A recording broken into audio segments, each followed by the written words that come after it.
Hello students, my name is Dr. Jyoti Singh and today I am going to start chapter 5 from your class 9 science book, that is the fundamental unit of life. Okay? तो सबसे पहले हम समझते हैं कि fundamental का मतलब क्या होता है. ठीक है, यहाँ पे आप देख रहे हो फंडामेंटल मतलब होता है कि बेसिक. ठीक है, जो सबसे शुरुआत की चीज होती है, जो नींव होती है, जिससे शुरुआत होती है किसी चीज की, फंडामेंटल बहुत बेसिक है. ठीक है, तो उसको हम जैसे कि हम कहते हैं ना कि हमारी बेसिक नीड्स क्या है, यानी हमारी फंडामेंटल नीड्स क्या है जिंदा रहने के लिए, जो वो है कि हमें खाना चाहिए, हमें ऑक्सीजन चाहिए, हमें पानी चाहिए, हमें थोड़ा बहुत कपड़े भी चाहिए. ठीक है, तो रोटी कपड़ा और मकान आर द बेसिक नीड्स और the fundamental needs for a human being.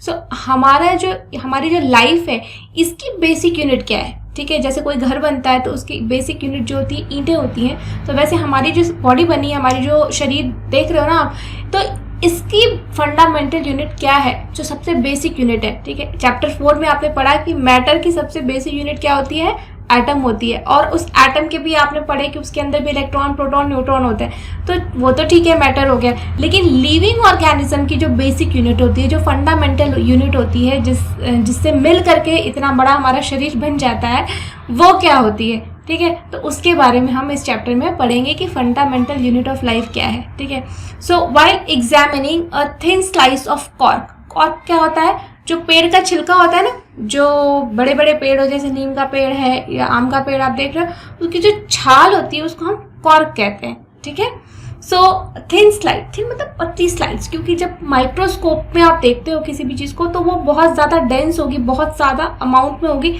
तो इकट्ठे बड़ी सी दिखेगी. तो जब हम कोई भी चीज़ बहुत पतली करके देखते हैं तो उसके अंदर की लेयर बाय लेयर एक एक सेल हमको दिखती है. ठीक है, सो रॉबर्ट हुक एक साइंटिस्ट थे. ठीक है, उनका नाम था रॉबर्ट हुक. ठीक है, तो सबसे पहले उन्होंने एक चीज उठा के देखी जिसको कि हम कह रहे हैं कि thin slide of cork. Okay, so he saw the cork resembled the structure of honeycomb. Honeycomb का स्ट्रक्चर देखा होगा आप सबने, ऐसे ऐसे ऐसे करके स्ट्रक्चर होता है ना, हनी बी का जो स्ट्रक्चर होता है, जो उसका छत्ता होता है, ऐसे ऐसे करके स्ट्रक्चर होता है. वैसे ही स्ट्रक्चर इनको जो है इन्होंने इसको माइक्रोस्कोप के नीचे देखा और इस छाल का जो स्ट्रक्चर है, बहुत थिन पतली स्लाइड उन्होंने काटी और उसका स्ट्रक्चर जब माइक्रोस्कोप में देखा तो उनको इसी तरह का स्ट्रक्चर देखा, हनीकॉम लाइक स्ट्रक्चर. ठीक है, तो इन्होंने क्या कहा इसको कि consisting of many compartments. Compartments मतलब जैसे ये एक कंपार्टमेंट हो गया, ये एक कंपार्टमेंट हो गया, जैसे आपके घर में अलग अलग रूम है ना, 4 दीवारों से घिरे हुए, तो वो एक उसको कंपार्टमेंट कह सकते हैं. तो वैसे ही ये भी सेल्स जो है ये कंपार्टमेंट का एक रिसेम्बलेंस देते थे. ठीक है, so cork is a substance which comes from the bark. Bark मतलब जो पेड़ की छाल होती है उसी को हम बार्क कहते हैं और उसी को हम कॉर्क भी कहते हैं. ठीक है, so cork is a substance which comes from bark of a tree. This was in the year 1665. तो ये किस ईयर की बात है, ये 1665 की बात है, इतने साल पुराने, 1665. ठीक है, 400-500 साल पुरानी बात है ये. So when hook made this chance observation through a self designed microscope. तो उस वक्त तो इतनी टेक्नोलॉजी थी नहीं, इतनी साइंस थी नहीं, इलेक्ट्रिसिटी भी नहीं थी. तो क्या था कि उन्होंने खुद से माइक्रोस्कोप डिजाइन किया, जैसे कि आप उससे देखते हो ना कि मैग्नीफाइंग ग्लास देखते हो, इसी तरीके की उस समय नई नई इन्वेंशन चल रही थी. काफी ऑप्टिक्स पे लोग काम कर रहे थे कि अच्छा इस कांच के टुकड़े के नीचे से देखो तो चीजें बड़ी बड़ी दिखती हैं, मतलब इस तरह की चीजें उस पर काफी थी. तो उन्होंने भी खुद से एक इस तरह का लेंस डिजाइन किया, एक माइक्रोस्कोप डिजाइन किया, जिसके कि नीचे वो डिफरेंट चीजों को देखते थे कि अच्छा इसको बड़ा करके देखने में कैसा दिखता है, इसको बड़ा करके देखने में कैसे दिखता है. तो ये चांस की ही बात है कि उन्होंने उस पेड़ की छाल की पतली सी परत को भी देखा और उनको इस तरह का स्ट्रक्चर देखने को मिला. ठीक है, लेकिन उनकी ऑब्जर्वेशन बिल्कुल सटीक थी, उन्होंने जो देखा वो बताया. Okay, so Robert Hooke called these boxes cells. तो रॉबर्ट हुक ने उस समय इस कंपार्टमेंट को, इस बॉक्स लाइक स्ट्रक्चर को, उन्होंने उसी वक्त इसको सेल का नाम दिया. ठीक है, cell is a Latin word for a little room. तो सेल जो है, सेल का मतलब होता है, लैटिन वर्ड है एक सेल. ठीक है, सेल का मतलब ही होता है लिटिल रूम, छोटे छोटे कमरे, जैसे कैदियों को सेल में रखा जाता है, कंपार्टमेंट्स जिसको कहते हैं. तो लैटिन वर्ड है सेल और इसका मतलब होता है छोटा सा कमरा. ठीक है, छोटे छोटे कमरे। So this may seem to be very small and insignificant incident but it is very important in the history of science. तो ऐसे देखने में तो लगता है कि हाँ चलिए उन्होंने बहुत सारे चीज़ें ली होंगी और उन्होंने उस मैग्नीफाइंग ग्लास या जो सेल्फ डिज़ाइन माइक्रोस्कोप है उसके नीचे देखा होगा, तो कहने के तो बहुत छोटी सी बात है, लेकिन साइंस में ये बहुत बड़ा इंसिडेंट था। क्या होता है कि जब साइंस में कैसे डिस्कवरीज होती हैं, एक डिस्कवरी 4-5 डिस्कवरी का कारण बनती है, ठीक है। तो ये बहुत इंपॉर्टेंट एक, हम इसको stepping stone in the science कहते हैं, इन द बायोलॉजी की स्टडी में हम इसको बहुत स्टेपिंग स्टोन डिस्कवरी की तरह देखते हैं कि इसी स्टोन के ऊपर बाकी सारी डिस्कवरीज आगे बढ़ती गई, ठीक है। एक साइंटिस्ट ने काम किया, उस काम से 10 साइंटिस्ट जो है प्रेरित होते हैं और वो डिफरेंट डिफरेंट काम करते हैं, फिर उस काम से और 100 लोग काम करते हैं, फिर उस 100 काम से और 1000 लोग काम कर सकते हैं। तो एक डिस्कवरी जो है 10 डिस्कवरी को के बनने का कारण बनती है, ठीक है, कई बार। तो ये ऐसी ही डिस्कवरी थी, ठीक है, देखने में तो छोटी सी बात लग रही थी बट इसने काफी कुछ बदला, ठीक है, साइंस का जो माहौल था। So this was the very first time that someone had observed that living things appear to consist of separate units. तो क्योंकि ये पहली बार था जब किसी ने ऐसी ऑब्जर्वेशन दी कि लिविंग सेल्स भी इस, जैसे अभी स्किन तो देखिए आपको ऊपर से देखने से इंटैक्ट लग रही है, लग रहा है कि ये एक पतली सी लेयर होगी, ठीक है, लेकिन ये भी बहुत सारे छोटे छोटे टुकड़ों से मिल के बनी है। ऐसा बिलीव करना उस वक्त बहुत कठिन था, अभी तो हम सबको पता है, ठीक है। तो पहली बार जो है इन्होंने बताया कि नहीं, हमारा जो बॉडी है या जो हमारा जो लिविंग चीजें हैं वो भी बहुत सारी चीजों से मिलके बनी है, इसकी भी बेसिक यूनिट हो सकती है, ठीक है। So it was the very first time that someone had observed that living things appear to consist of separate units. The use of word cell to describe these unit is being used till day in biology, let us find out about the cells। तो आज भी हम वही वाला term use करते हैं, मतलब हमने इस टर्म को किसी और टर्म से रिप्लेस नहीं किया। आज भी हम जो बॉडी की सेल्स होती है उसको सेल ही बोलते हैं, जो उन्होंने वर्ड कॉइन किया उस वक्त वो वर्ड आज भी चला आ रहा है, ठीक है। सो अब हम देखते हैं what are living organisms made up of. तो लिविंग ऑर्गेनिजम्स किससे बने रहते हैं, तो हमने ये देखा, उन्होंने बताया कि जो है ये पेड़ की छाल, इसमें उन्होंने सेल देखा, बस इतनी ऑब्जर्वेशन थी। आगे के काम जो है आगे के साइंटिस्ट ने किया। तो अभी हम एक एक्टिविटी देख लेते हैं कि एग्जैक्टली जो हम पढ़ रहे हैं, समझ रहे हैं, वो सही है कि नहीं, ठीक है। तो हम इसको एक एक्टिविटी के थ्रू प्रूव करेंगे कि एग्जैक्टली लिविंग ऑर्गेनिजम्स सेल से बनी रहती हैं या नहीं बनी रहती हैं, ठीक है। तो सबसे पहले हम एक एग्जाम्पल लेंगे एक्टिविटी 5.5 में। Take a small piece from a onion bulb. एक वो ले लीजिए प्याज, ठीक है, अनियन मतलब प्याज, प्याज का एक टुकड़ा ले लीजिए। जब उस प्याज को छीलते हो तो परत दर परत निकलती है, तो प्याज के एक टुकड़े के जो अंदरूनी हिस्सा है उसका एक बहुत पतला सा आप स्लाइस निकालिए, ठीक है। उसको जो है पानी में डुबो के थोड़ी देर वॉच ग्लास में या कटोरी में रख दीजिए और एक पेंट ब्रश ले लीजिए, क्योंकि वो बहुत ही स्लाइस, बहुत ही पतला टुकड़ा रहता है, तो हाथ से उठाओगे तो वो टूट सकता है, डैमेज हो सकता है। तो एक पेंट ब्रश की मदद से आप जैसे उसको छीला और उसको तुरंत पानी में डाल दीजिए ताकि वो ड्राई ना हो, क्योंकि मॉइस्चर उसका उड़ जाएगा ना, वो बहुत पतला टुकड़ा है।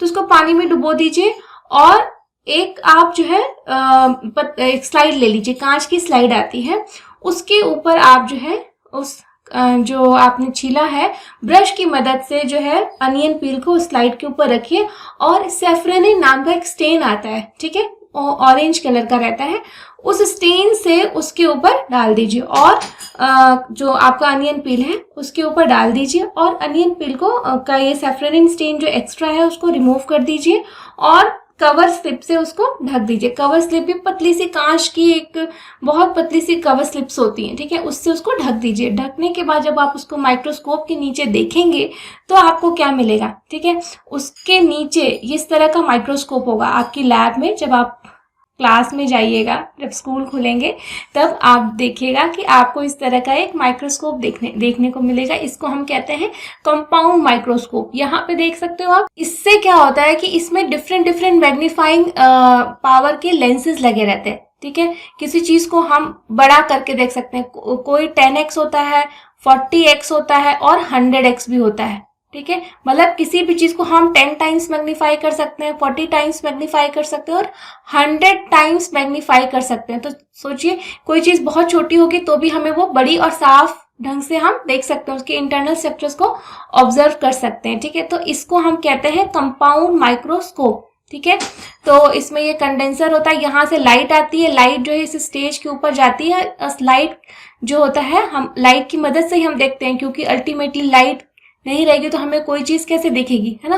तो यहाँ पे जो मिरर लगा रहता है जो कि यहाँ लाइट फोकस करता है और ऊपर से ये हम आई पीस के थ्रू यहाँ से देखते हैं। ठीक है, और ये लेंसेज लगे रहते हैं। ठीक है, lenses different different magnifying power के हो सकते हैं और ये स्टेज होता है और यहाँ पे हम कवर स्लिप रखते हैं। ठीक है, सो इस तरह का स्ट्रक्चर होता है, ये माइक्रोस्कोप है। अब तो और भी एडवांस माइक्रोस्कोप्स भी आ गए हैं, लेकिन जनरली जो बच्चे लैब में एक्सपेरिमेंट्स करते हैं, बैक्टीरिया देखते हैं, प्लांट सेल्स देखते हैं, यही माइक्रोस्कोप यूज होता है लैब्स में। इसको हम कंपाउंड माइक्रोस्कोप कहते हैं और यहाँ से आप फाइन ट्यून कर सकते हैं, मतलब और ज्यादा उसका फोकस चेंज कर सकते हैं, ताकि आप उसका मतलब एक पॉइंट से दूसरे पॉइंट के बीच में जो रिजॉल्विंग पावर उसको बढ़ा सकते हैं, थोड़ा थोड़ा घटा सकते हैं और यहाँ से मूव कर सकते हैं कि कितना पास आपको ये जो लेंस है वो लेके जाना है, कितने नीचे तक लेके जाना है। ठीक है, और बहुत सारे बच्चे आई पीस में देखते वक्त अपना चश्मा उतार देते हैं। चश्मा नहीं उतारना, चश्मा पहन के देखना है। ठीक है, तो ताकि आपकी आंख जो है 6x6 देखे। ठीक है, नहीं तो किसी बच्चे को फोकस बार बार आपको चेंज करना पड़ेगा, किसी बच्चे का कुछ और फोकस होगा, किसी बच्चे का कुछ और फोकस होगा अगर आप चश्मा निकाल के देखते हो। तो बहरहाल आप जो है जब आप देखोगे तो आपको इस के अंदर जो है कुछ इस तरह का स्ट्रक्चर देखने को मिलेगा। यहाँ पे ये ब्लू कलर से दिखाया गया है, लेकिन जब आप सैफरनिन एक ऑरेंज कलर का स्टेन होता है या रेड होता है। ठीक है, तो मतलब रेड ऑरेंज के बीच में होता है, तो आपको ये सेल्स रेड कलर की दिखेंगी, मतलब लाइट पिंक रेड टाइप्स दिखेगी। ठीक है, इस तरह की ब्लू नहीं दिखेगी। ठीक है, लेकिन ऐसा ही स्ट्रक्चर होगा। ठीक है, कुछ कुछ ऐसा ही स्ट्रक्चर होगा और आपको ये सेल्स दिखेगी और ये डॉट डॉट जो है ये सेल के अंदर का न्यूक्लियस है। ठीक है, तो ये ऑब्जर्वेशन आप देखोगे तब आपको पता लगेगा कि हाँ, जो हम चीजें देखते हैं, लिविंग चीजें देखते हैं, वो एग्जैक्टली सेल से मिल करके बनी रहती हैं। Fine, so what are these structures? तो ये स्ट्रक्चर्स क्या हैं? ठीक है, so these structures look similar to each other, together they form a big structure like an onion bulb. Onion bulb मतलब जो पूरा प्याज का वो है, पूरा एक प्याज का पीस होता है, उसको हम ये सारी सेल्स एक सेल, दूसरी सेल, तीसरी सेल, बहुत सारी सेल्स मिलकर के एक अनियन बल्ब बना देती है। ठीक है, we find from this activity that onion bulbs of different sizes have similar small structures visible under a microscope. तो ऐसा नहीं है कि आप छोटा प्याज लोगे तो उसकी सेल्स छोटी छोटी होंगी और एक बड़ा सा प्याज लोगे तो बड़े प्याज की सेल्स बड़ी बड़ी होंगी। नहीं, ऐसा नहीं है। वो नंबर ऑफ सेल्स किसी में ज्यादा हो सकती है, नंबर ऑफ सेल्स किसी में कम हो सकती है, लेकिन चाहे छोटा प्याज लो चाहे बड़ा प्याज लो, जो उसकी सेल का साइज है, उसके सेल का स्ट्रक्चर है, उसके सेल के अंदर के जो कंपोनेंट्स हैं वो सेम रहेंगे। ठीक है, ऐसा साइज से सेल का साइज नहीं होता है, नंबर ऑफ सेल्स डिफरेंट हो सकते हैं क्योंकि प्याज का साइज अलग अलग है। ठीक है, सो small structures visible under a microscope, the cells of the onion peel will all look the same regardless of the size of the onion they came from. ठीक है, तो चाहे आप बड़ा प्याज का छिलका लेके करो चाहे छोटे प्याज का छिलका लेके करो, सारे सेल्स एक जैसी दिखेंगी आपको। आप नहीं अंतर कर पाओगे कि ये बड़े प्याज वाली सेल का बड़े प्याज वाली सेल का सेल है या जो छोटा प्याज है उसकी ये सेल्स है। ठीक है, सेल्स का साइज एक जैसा रहेगा। So these small structures that we see are the basic building units of the onion bulb.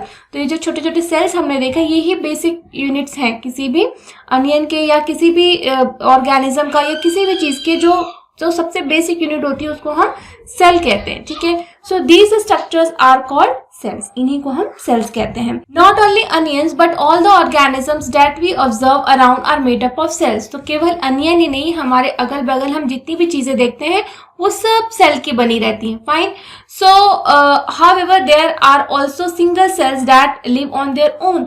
बल्कि जैसे हमने ऑनियन देखा, ऑनियन में बहुत सारी सेल्स होती हैं, लेकिन कुछ ऑर्गेनिजम्स ऐसे भी होते हैं जो एक ही सेल के होते हैं, जैसे कि अमीबा, उसके पास एक ही सेल है, वो पूरा ऑर्गेनिज्म है लेकिन वो एक ही सेल का बना है।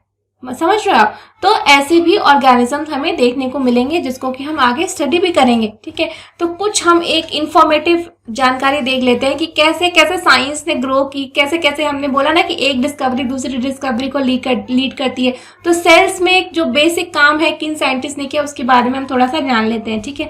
So cells were first discovered by Robert Hooke. तो इसमें क्या है कि आपको याद भी रखना है, कुछ कुछ साइंटिस्ट का नाम जो है आपको याद भी होना चाहिए, जैसे कि cells were first discovered by Robert Hooke in 1665, ये आपको याद रखना है।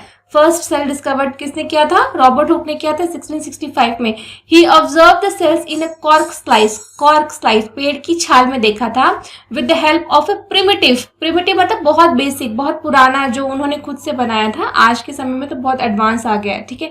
प्रिमिटिव माइक्रोस्कोप में देखा था। उसके बाद किसने डिस्कवरी की? लेवेनहुक। इनका भी आपको नाम याद रखना है, ठीक है। लेवेनहुक इन 1674 विद द इम्प्रूव्ड माइक्रोस्कोप। तो ये एक मर्चेंट थे, लेवेनहुक जो है, एंटोनी वॉन लेवेनहुक इनका पूरा नाम था, और एक मर्चेंट थे और ये यही लेंसेज का काम करते थे, ये लेंसेज के व्यापारी थे, ठीक है। सो इनको भी बहुत शौक था चीजों को जो है लेंस के अंदर देखने का, क्योंकि ये वही काम ही करते थे, इनका बिजनेस ही वही था, ठीक है। तो इनको भी लगता था अच्छा ये चीज देख लेता हूँ, अच्छा ये चीज देख लेता हूँ, मतलब एक बड़ा एक्साइटमेंट। आप ही को अगर मैं बहुत सारा लेंस दे दूंगी तो आप भी पूरे घर की चीज़ों को उस लेंस के नीचे डाल के देखोगे।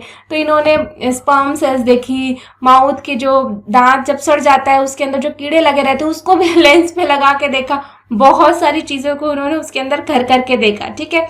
सो इन्होंने पॉन्ड वाटर से भी बहुत सारा पानी लिया और पानी के अंदर के भी बैक्टीरिया के उन्होंने देखा, ठीक है।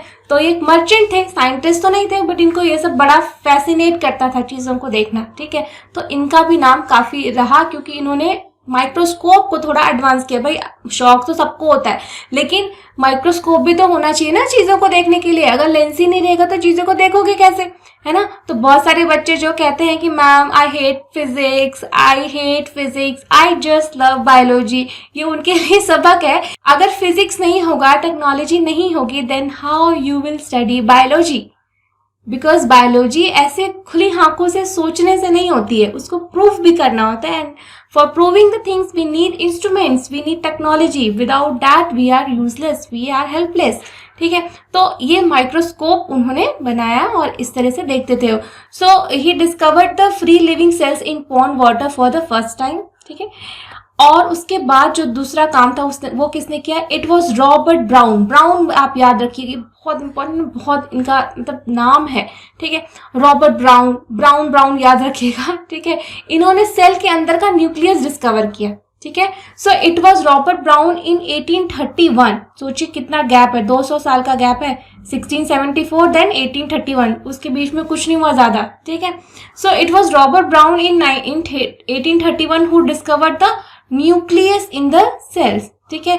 जैसे आपने एटम का न्यूक्लियस किसने डिस्कवर किया था? आपने चैप्टर नंबर 4 में पढ़ा। एटम का न्यूक्लियस किसने डिस्कवर किया था? रुदरफोर्ड ने, ठीक है। इसके लिए उनको नोबेल प्राइज मिला। वैसे ही रॉबर्ट ब्राउन ने सेल के अंदर का न्यूक्लियस डिस्कवर किया था, ठीक है। और उसके बाद पुरकिंजे भी एक बहुत साइंटिस्ट थे बड़े, ठीक है। पुरकिंजे फाइबर आप आगे चल के पढ़ोगे, ठीक है। So Purkinje in 1839 coined the term protoplasm for the fluid substance of the cell. जैसे कि कोई सेल होती है, ठीक है, उसके अंदर एक न्यूक्लियस होता है, लेकिन न्यूक्लियस के बाहर ये जो साइटोप्लाज्म होता है ना, इसी को हम प्रोटोप्लाज्म कहते हैं, ठीक है। तो ये डिस्कवर किया था इन्होंने और इसका नाम इन्होंने प्रोटोप्लाज्म दिया था फ्लूइड को, ठीक है। सो द सेल थियोरी, इसके बाद आपने पढ़ लिया रॉबर्ट हुक पढ़ लिया, आपने लेवेनहुक पढ़ लिया, उसके बाद आपने रॉबर्ट ब्राउन भी पढ़ लिया जिन्होंने सेल का न्यूक्लियस डिस्कवर किया था। पुरकिंजे को पढ़ा आपने कि उन्होंने प्रोटोप्लाज्म डिस्कवर किया। इसके बाद जो है एक थ्योरी आई जिसको हम कहते हैं सेल थ्योरी, ठीक है। सेल थ्योरी 2 साइंटिस्ट ने दिया जिनका नाम था स्लाइडेन एंड स्वान, ठीक है। तो स्लाइडेन जो थे वो बॉटनिस्ट थे और स्वान जो थे वो जूलॉजिस्ट थे, ठीक है। और इन दोनों ने मिलकर सेल थ्योरी दी। सेल थ्योरी में इन्होंने क्या बताया? That all the plants and animals are composed of cells and that cell is the basic unit of life was presented by 2 biologists। तो इन्होंने कहा कि सारे प्लांट्स और एनिमल्स एनिमल्स सेल से मिलके बने रहते हैं और यही सेल जो है बेसिक यूनिट ऑफ लाइफ है या फंडामेंटल यूनिट ऑफ लाइफ है। इसी से मिलके पूरा का पूरा ऑर्गेनिज्म बना रहता है। हर एक जीव जंतु जो भी पृथ्वी पे रहता है वो सब की सब सेल से मिलके ही बनी है। इन्होंने, इन दोनों साइंटिस्ट ने ये प्रपोजल दिया, जिसका कि इस प्रपोजल को हम सेल थ्योरी के नाम से जानते हैं। सेल थ्योरी कुछ नहीं है, सेल थ्योरी केवल यही बोलती है कि सारे living organisms are made up of cells and cell is the basic fundamental unit of life, ये होता है, ठीक है, यही सेल थ्योरी है। So cell theory was further expanded by Virchow, ठीक है, इस जो है विर्चो भी एक साइंटिस्ट थे, ठीक है। सो इन्होंने बोला कि क्या हुआ कि उस वक्त बहुत सारी चीज़ें एक साथ मार्केट में चल रही थी कि उस वक्त ये भी था कि गोबर से जो है कीड़े बनते हैं, गोबर से जो है वो जो जात में चमकते जुगनू वो गोबर से पैदा होते हैं, मिट्टी रखी उससे ना नया नया ऑर्गेनिज्म बन जा रहा है। मतलब ये था कि मतलब किसी भी गंदगी से कोई भी जीव जंतु पैदा हो जाता है, ठीक है। तो जो विर्चो थे उन्होंने ये कहा कि नहीं, ये गलत है। इन्होंने बहुत सारे एक्सपेरिमेंट्स किए, बहुत सारे एक्सपेरिमेंट्स को आप आगे की क्लासेस में पढ़ोगे कि इन्होंने क्या क्या एक्सपेरिमेंट किए। इन्होंने मीट रख दिया, ऊपर से उसको सील कर दिया, ठीक है, स्टेलाइज करके, स्टेलाइज मतलब उसके कीड़े मकोड़े जितने भी, उबाल के मीट को उबाल के और एक फ्लास्क में रख दिया और उसको ऊपर से ढक दिया। तो उन्होंने देखा बहुत दिनों तक वो मीट सड़ा ही नहीं। क्यों? क्योंकि बाहर से एंट्री किसी की हुई नहीं, ठीक है। तो इस तरीके से उन्होंने बहुत तरीके से प्रूव किया, बहुत सारे एक्सपेरिमेंट्स किए, जिसकी मदद से उन्होंने बोला कि नहीं, कोई भी सेल जो है प्री एग्जिस्टिंग सेल से ही आती है, ठीक है। सो इसका जो इन्होंने कॉइन किया टर्म ओमनी सेलुला ई सेलुला, एक वर्ड इन्होंने लैटिन में कॉइन किया, ओमनी सेलुला ई सेलुला, यानी all the cells come from the pre existing cell. ऐसा नहीं है कि कोई सेल का जन्म गोबर से हो जाएगा या मिट्टी से, इसको हम एबायोजेनेसिस की थ्योरी कहते हैं। मतलब कि कोई भी सेल जो है नई सेल से ही आती है, पुरानी सेल से ही आती है, वो पैदा होती है, ऐसा नहीं कि वो मिट्टी से बन जाती है, ठीक है। तो इसलिए इनका नाम बहुत ही फेमस है विर्चो का। इन्होंने 1855 में दिया by suggesting that all the cells arise on pre existing cells with the discovery of electron microscope in 1940। Electron microscope यानी scanning electron microscope, transmission electron microscope, बहुत सारे वेरिएंट्स आ गए हैं इलेक्ट्रॉन माइक्रोस्कोप में भी, अलग अलग तरीके के सैंपल्स को देखने के लिए, ठीक है। तो अब तो हम ये है कि सेल को हम लाइव भी देख सकते हैं, मतलब सेल जिंदा है, वो सब एक्टिविटी कर रही है और हम उसको माइक्रोस्कोप के नीचे लाइव लगा के भी देख सकते हैं एकदम रियल टाइम में, ठीक है। तो ऐसे भी एडवांस्ड माइक्रोस्कोप्स आ चुके हैं, ठीक है। सो it was possible to observe and understand the complex structure of the cell and its various organelles। जैसे हमने चैप्टर 4 में पढ़ा, सबसे पहले हमने डिस्कवरी की एटम की, ठीक है, कि atom is the basic unit of matter, and then हमने बोला कि एटम सबसे स्मॉलेस्ट है, लेकिन हमने और जब एडवांस स्टडी की तो हमने देखा कि एटम्स के अंदर भी इलेक्ट्रॉन्स, प्रोटॉन्स और न्यूट्रॉन्स है। तो वैसे ही पहले सेल जो है हमारा बेसिक यूनिट ऑफ लाइफ हमने माना, उसके बाद हमने देखा कि सेल के अंदर भी बहुत सारी ऑर्गेनेली है, मतलब सेल भी बहुत सारी चीजों से मिलके बना है, लेकिन ये जो बना है ये रिपीटिंग यूनिट है, मतलब ये सब कुछ रिपीट होता है। तो सेल अभी भी basic fundamental unit of life है, ठीक है, क्योंकि ये ऑर्गेनेली अकेले अकेले किसी को जिंदा नहीं रख सकती, ये ऑल टुगेदर ऑर्गेनेली सेल के लिए काम करती हैं। तो सेल के अंदर जो ऑर्गेनेलीज हैं जो कि सेल को फंक्शन रखती हैं, एडवांस माइक्रोस्कोप की मदद से हम अब उनको भी काफ़ी हद तक जानते हैं, और इसी वजह से हम सेल का स्ट्रक्चर और फंक्शन बहुत अच्छे से अब समझ पाए हैं, ठीक है। So the invention of magnifying lenses, magnifying lenses मतलब जो माइक्रोस्कोप के अंदर जो लेंस होता है वही तो मेन होता है ना, उसी की मदद से तो हम देख सकते हैं छोटी से छोटी चीज़ को बड़ा करके। तो ये सारी चीज़ों को डिस्कवरी उसी की मतलब बदौलत है ये, ठीक है। So led to the discovery of microscopic world, it is not known that a single cell may constitute a whole organism, ठीक है। तो अब हम जानते हैं कि बहुत सारे ऐसे भी ऑर्गेनिज्म हैं जो कि एक ही सेल से मिलके बने, जैसे कि अमीबा एक ही सेल का ऑर्गेनिज्म है ये, क्लेमाइडोमोनास, पैरामीशियम एंड बैक्टीरिया, तो ये सारे सिंगल सेल्ड ऑर्गेनिज्म है, ठीक है। तो सिंगल को हम यूनी भी कहते हैं, यूनी मतलब सिंगल, तो यूनी सेलुलर, सेलुलर मतलब सेल, यानी जो ऑर्गेनिज्म एक ही सेल से मिलके बने रहते हैं उनको हम यूनी सेलुलर भी कहते हैं, fine. So these organisms are called unicellular organisms, यूनी मतलब सिंगल।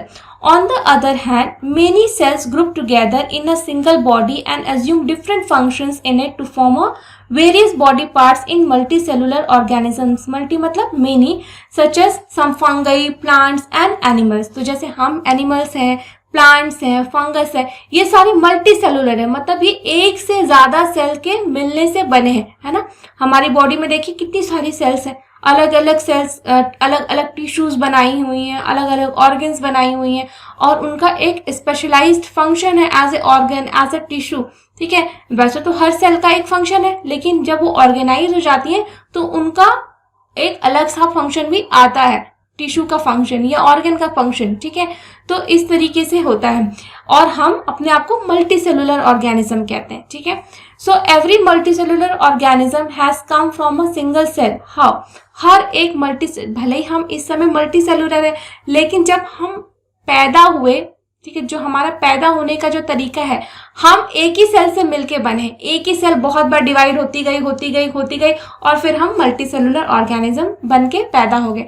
क्यों? जैसे जब हम अपने जब कोई भी इंसान पैदा होता है तो सबसे पहले जो फीमेल होता है उसका एग होता है, और जो मेल होता है उसका स्पर्म होता है। तो फीमेल का जो एग है वो भी एक सिंगल सेल्ड है, ठीक है, और मेल का जो स्पर्म है वो भी एक सिंगल सेल है। तो जब ये दो सेल्स जो है आपस में फ्यूज होती हैं, ठीक है, तो जो मेल का जो साइटोप्लाज्म है वो फ्यूज नहीं होता, वो मेल का जो स्पर्म है उसका केवल न्यूक्लियस एंटर करता है, और वो फीमेल के न्यूक्लियस के अंदर आके मर्ज हो जाता है, और वो एक सिंगल सेल वहां पे बनती है, और वो सिंगल सेल बहुत बार डिवाइड होके जो है जाइगोट बनाती है, जाइगोट से फिर वो फीटस बनता है, फीटस से फिर वो पूरा फुल फॉर्म बेबी बनता है, और वो बेबी जो है पैदा होता है, और फिर वो बेबी बढ़ता एक पूरा फुल फ्लैश्ड ह्यूमन बन जाता है ना।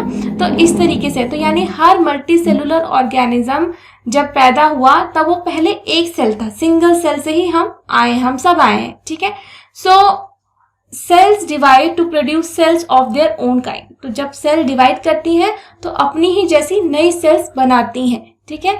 सो ऑल सेल्स दस come from pre existing cells. तो हर एक ऑर्गेनिज्म, हर एक सेल अगर है आज तो वो प्री एग्जिस्टिंग सेल से ही आई है। ऐसा नहीं है कि गोबर और मिट्टी से कीड़े मकोड़े बन गए, या हम जो है गोबर से बन गए, या हम जब भी पैदा हुए हैं हम we have arrive from pre existing cells, ठीक है।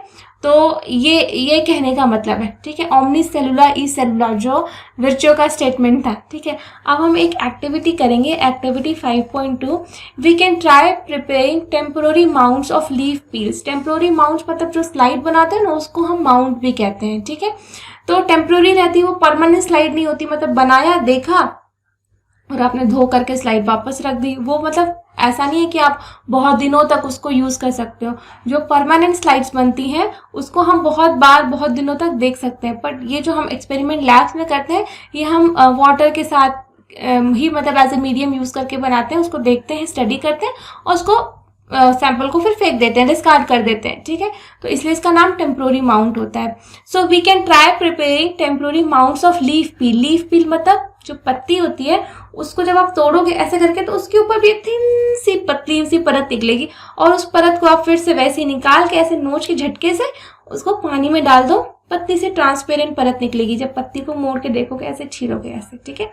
फिर उसको निकाल के पानी में रख दो, फिर वही ब्रश लेके स्लाइड पे ले लो, और स्लाइड पे ले करके उसको फिर से सैफरन से स्टेन कर दो, और उसको फिर से माइक्रोस्कोप के नीचे लगा के देखो, लीफ की पत्तियां भी देखो, लीफ की सेल्स भी देखो कि वो कैसे दिखती हैं, उनका स्ट्रक्चर कैसा है, ठीक है। सो आप बहुत सारी चीजों के इस तरह से स्ट्रक्चर देख सकते हो, जैसे कि tip of roots of onion के जो नीचे रूट्स लगे रहते हैं उसके भी आप देख सकते हो, और even peels of onion of different sizes के पील्स अनियन के देख सकते हो आप माइक्रोस्कोप के नीचे, सबको देखो आप, ठीक है। So after performing the above activity let us see what the answers of the following questions would be. तो अगर आप लीफ के पत्तों का आपने स्लाइड देखा, अनियन के डिफरेंट साइजेस के अनियन के पील का आपने स्ट्रक्चर देखा, और आपने अनियन के रूट टिप का भी स्ट्रक्चर देखा, ठीक है, देख लिया आपने। सो अब आपको कुछ क्वेश्चंस का आंसर करना है, ठीक है। So do all cells look alike in terms of shape and size. तो लीफ की सेल्स और अनियन की सेल्स और उसके रूट टिप की सेल्स जो in terms of shape and size, shape और साइज में लगभग एक जैसे दिखी है आपको? यस, आपको लगभग सारी सेल्स एक जैसी दिखेंगी, ठीक है, लगभग शेप और साइज में लगभग सब सेल्स एक जैसी ही दिखेंगी, चाहे वो लीफ की सेल्स हो चाहे अनियन पील की सेल्स हो, सेल्स एक जैसी ही दिखेंगी। ठीक है, so do all cells look alike in structure, structure में क्या सारी सेल्स एक जैसी दिखेंगी? कुछ डिफरेंस हो सकता है थोड़ा बहुत, ठीक है, लेकिन यह है कि अनियन की सेल्स सारी की सारी एक जैसी दिखेंगी, लीफ की सेल्स आपस में एक जैसी दिखेंगी, लेकिन लीफ की सेल अनियन की सेल से थोड़ा अंतर आ सकता है, थोड़ा बहुत, ठीक है, साइज में। सो could we find difference among cells from different parts of a plant body? तो डिफरेंसेस रहते हैं, जैसे अनियन की जो रूट की टिप्स हैं उनकी सेल्स का साइज का स्ट्रक्चर थोड़ा अलग दिखेगा आपको, और जो अनियन की पील है उसका स्ट्रक्चर थोड़ा सा अलग दिखेगा। ठीक है, so what similarities could we find, और इनमें क्या सिमिलैरिटीज है? लगभग इनका सबका एक वही बेसिक स्ट्रक्चर रहता है। ठीक है, तो आप ने मतलब इन क्वेश्चंस का आंसर आपने किया अभी। Some organisms can also have cells of different kinds, तो कुछ ऑर्गेनिजम्स हो सकते हैं, ज्यादातर ऑर्गेनिजम्स होते हैं जिनमें, जैसे हम एक ही ऑर्गेनिज्म है लेकिन हमारी बॉडी की हर एक सेल एक जैसी दिखे, ये जरूरी नहीं है। ठीक है, हमारे पास भी डिफरेंट डिफरेंट काम के लिए स्पेशलाइज्ड सेल्स हैं, फंक्शन के लिए स्पेशलाइज्ड हैं।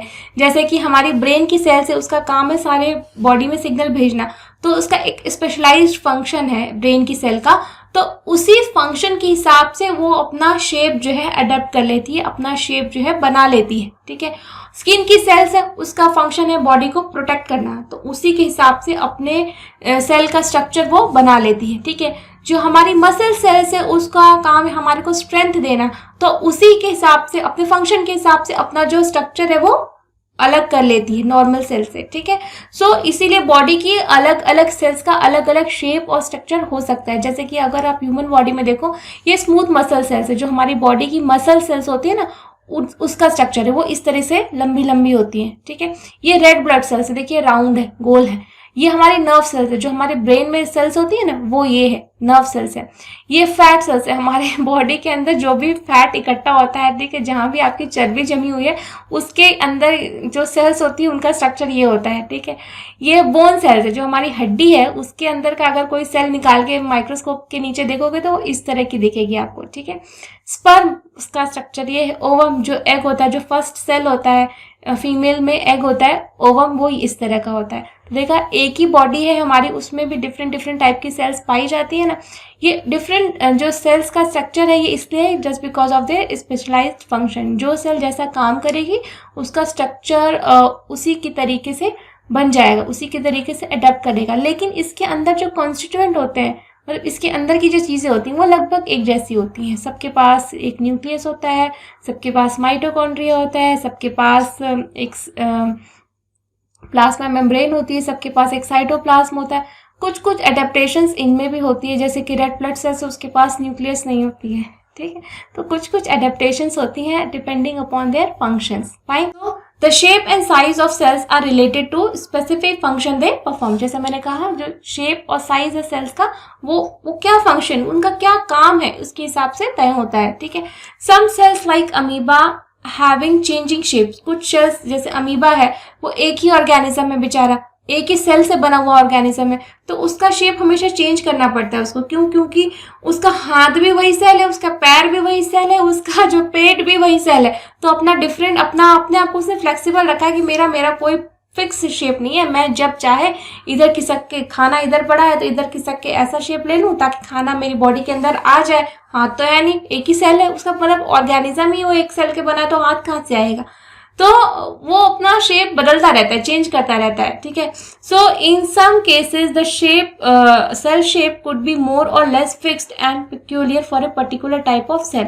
लेकिन कुछ केसेस में जैसे जो सेल होता है उसका जो स्ट्रक्चर होता है वो फिक्स रहता है, जैसे अभी हमने स्टडी किया। ठीक है, जैसे नर्व सेल्स है, नर्व सेल्स जैसे जो दिमाग की सेल्स होती है उसको हम नर्व सेल्स कहते हैं, उनका एक टिपिकल शेप होता है। जैसे आपने देखा ना अभी नर्व सेल्स का स्ट्रक्चर, ये तो इनका एक शेप होता है ताकि ये अपना काम कर सके, सिग्नल ले और सिग्नल को भेजे, ट्रांसमिट कर सके। इस वजह से इनके फंक्शन की वजह से इनका ऐसा शेप है। तो ज्यादातर सेल्स का स्ट्रक्चर उनके फंक्शन के हिसाब से तय होता है। So each living cell has the capacity to perform certain basic functions that that are characteristics of all living forms. तो हर एक सेल के पास में एक कैपेसिटी होती है कुछ फंक्शन को करने की, ठीक है, और वही फंक्शन जो है उस ऑर्गेनिज्म की कैपेसिटी तय करती है कि वो ऑर्गेनिजम्स के अंदर क्या क्या फंक्शन होता है। मतलब जैसे हमने कहा cell is the basic fundamental unit of life, तो जो सेल करेगी वही काम अल्टीमेटली आपकी बॉडी में रिफ्लेक्ट होगा। ऐसा तो है नहीं कि ऐसा कोई काम हमारी बॉडी में होता हो जो सेल के अंदर ना होता हो लेकिन हमारी बॉडी में होता हो, ऐसा कुछ भी नहीं होता है, ठीक है। इसीलिए कहा जाता है कि जो हम जब कहते हैं ये वर्ड कि cell is the basic fundamental structural and functional unit of life, तो इसका मतलब यही होता है कि all the functions which are present in our body is being perform by the cell. हर एक सेल के अंदर वो फंक्शन होता है, ठीक है। कोई भी ऐसा फंक्शन हमारी बॉडी नहीं करती है जो किसी सेल के अंदर ना होता हो, ठीक है। तो वो हर एक सेल के अंदर होता है, तभी वो हमारी बॉडी के अंदर रिफ्लेक्ट होता है, ठीक है। So how does a living cell perform these basic functions? We know that there is a division of labor in multicellular organisms such as human beings। तो हमारी बॉडी में क्या डिवीजन ऑफ लेबर है, जैसे कि हर एक सेल का एक काम है, ठीक है। जैसे हमारी आंखों की सेल है उसका एक काम है, हमारी ब्रेन की सेल है उसका एक काम है, हमारी मसल सेल्स है उसका एक काम है, हमारी जो डाइजेस्टिव सिस्टम है उसके अंदर जो सेल्स इन्वॉल्व है उसका एक काम है, डिफरेंट ऑर्गन्स है, थायराइड की सेल्स है उसका एक काम है। तो डिवीजन ऑफ लेबर है ना भाई, तुम ये काम करना, तुम ये काम करना, तुम ये काम करना। तो इस वजह से बॉडी के अलग अलग हिस्से जिसको कि हम टिश्यूज कहते हैं, बहुत सारी सेल्स मिलके टिश्यूज बनाती हैं, बहुत सारे टिश्यूज मिलके एक ऑर्गन बनाते हैं और बहुत सारे ऑर्गन मिलके एक ऑर्गेनिज्म बनाते हैं। तो इस तरीके से डिवीजन ऑफ लेबर चलता है मल्टी सेलुलर ऑर्गेनिजम्स में, ठीक है। So this means that different parts of the human body perform different functions. इसका तो यही मतलब होता है, ठीक है। The human body has a heart to pump blood. एक हमारे पास हार्ट होता है, जैसे हमारे पास जैसे वही कह रहे हैं कि डिफरेंट ऑर्गन्स है, जैसे हार्ट है जिसका काम है ब्लड को पंप करना, स्टमक है to digest food and so on. इसी तरीके से बहुत सारे ऑर्गन्स है। Similarly division of labour is also seen within a single cell. एक सेल के अंदर भी डिवीजन ऑफ लेबर होता है। जैसे सेल के अंदर भी बहुत सारे कंपोनेंट्स होते हैं, जैसे न्यूक्लियस है, माइटोकॉन्ड्रिया है, और भी बहुत सारे जो छोटे छोटे ऑर्गेनेली हैं जैसे राइबोसोम्स है, तो उनका भी काम फिक्स रहता है। अलग अलग जो सेल के अंदर जो ऑर्गेनेली है, जैसे न्यूक्लियस है उसका काम है जो हमारा अंदर का डीएनए है उसको डिवाइड करना, ठीक है। जो हमारा राइबोसोम है उसका काम है प्रोटीन सिंथेसिस करना, माइटोकॉन्ड्रिया है उसका काम है रेस्पिरेशन करना, एटीपी बनाना, ठीक है। तो इस तरीके से सबका उसमें सेल के अंदर के जो ऑर्गेनेली उनका भी अलग अलग काम डिसाइडेड है, ठीक है। So in fact each such cell has got certain specific components within it known as cell organelle। तो हर एक सेल के अंदर कुछ कुछ कंपोनेंट्स होते हैं छोटे छोटे जिसको कि हम सेल ऑर्गेनेली कहते हैं। सेल के अंदर है इस वजह से उसका नाम सेल ऑर्गेनेली है, ठीक है। So each kind of cell organelle performs a special function. हर एक सेल ऑर्गेनेली एक स्पेशल फंक्शन परफॉर्म करती है। Such as making new materials in the cell, ये कौन करता है? न्यूक्लियस। न्यू मटेरियल्स कौन बनाता है? Nucleus. Clearing up the waste material from the cell, clearing कौन करता है हमारी बॉडी के अंदर? ये करता है हमारा। क्लियरिंग कौन करता है हमारी बॉडी में वेस्ट मटेरियल का? वो है लाइसोसोम्स। लाइसोसोम्स जो है हमारी बॉडी के वेस्ट मटेरियल्स को क्लियर करते हैं। Fine. So these organelles together constitute the basic unit called the cells. तो ये जो ऑर्गेनेलीज हैं ये इकट्ठे होके एक सेल के अंदर फंक्शन करती हैं और वो सेल जो है हमारी बेसिक यूनिट ऑफ लाइफ है, ठीक है। So it is interesting that all cells are found to have the same organelles, ठीक है। तो चाहे वो सेल का स्ट्रक्चर कैसा भी हो, वो कुछ भी काम करती हो, चाहे वो न्यूरॉन की सेल हो, चाहे हमारी मसल की सेल हो, चाहे हमारी पेट की सेल हो, चाहे हार्ट की सेल हो, सबका फंक्शन तो अलग अलग है, लेकिन उनके अंदर ये सारे फंक्शंस हर एक सेल के अंदर जो फंक्शंस होते हैं उनके अंदर ये जो ऑर्गेनेलीज हैं ये सेम रहती है, ठीक है। So it is interesting that all the cells are found to have same organelles no matter what their function is or what organism they are found in. चाहे वो किसी भी ऑर्गेनिज्म के अंदर हो, चाहे हाथी के अंदर हो, चाहे डॉग के अंदर हो, चाहे प्लांट्स के अंदर हो, सबके अंदर एक जैसी ऑर्गेनेलीज होती हैं। चाहे वो हमारी, मान लो मैं अकेले अपने आप को देखूं तो चाहे मेरी स्किन की सेल्स हो, चाहे मेरी ब्रेन की सेल्स हो, चाहे किडनी की सेल हो, सबके अंदर न्यूक्लियस है, सबके अंदर माइटोकॉन्ड्रिया, सबके अंदर कुछ जो बेसिक ऑर्गेनेलीज है वो सबके अंदर होती है, चाहे उसका स्ट्रक्चर कुछ भी हो, चाहे उसका फंक्शन कुछ भी हो, ठीक है। तो दो क्वेश्चंस है उसको हम देख लेते हैं। Who discovered cells and how? तो ये तो किसने किया था? ये रॉबर्ट हुक ने किया था। और कैसे किया था? बार्क, पेड़ की छाल से। ठीक है, पेड़ की छाल को उन्होंने माइक्रोस्कोप के नीचे देखा, then he found out the cell structure. ठीक है, like a honeycomb structure. Fine, ये हनीकॉम्ब वर्ड याद रखिएगा। हनीकॉम्ब स्ट्रक्चर जो है आपको लिखना होता है। ठीक है, so why is the cell called the structural and functional unit of life? Because कि सेल ही है जिससे कि मिल करके हमारी बॉडी बनती है। और जो प्री एग्जिस्टिंग सेल्स है, मतलब जो भी सेल्स हैं, they come from the pre existing cells. तो और हर एक जो फंक्शन होता है हमारी बॉडी में, वो सेल ही गवर्न करती है कि वो आगे चल के हमारी बॉडी कैसा फंक्शन करेगी। ठीक है, so all the functions which our body perform is being perform by the cell, and no other function is performed by our body which is not present in the cell. So that is why it is the basic structural and functional unit of life. Fine, I hope कि आपको ये topic अच्छे से समझ में आया होगा, and still if you have any doubts then you can write in the comment section. I will surely reply. Thank you.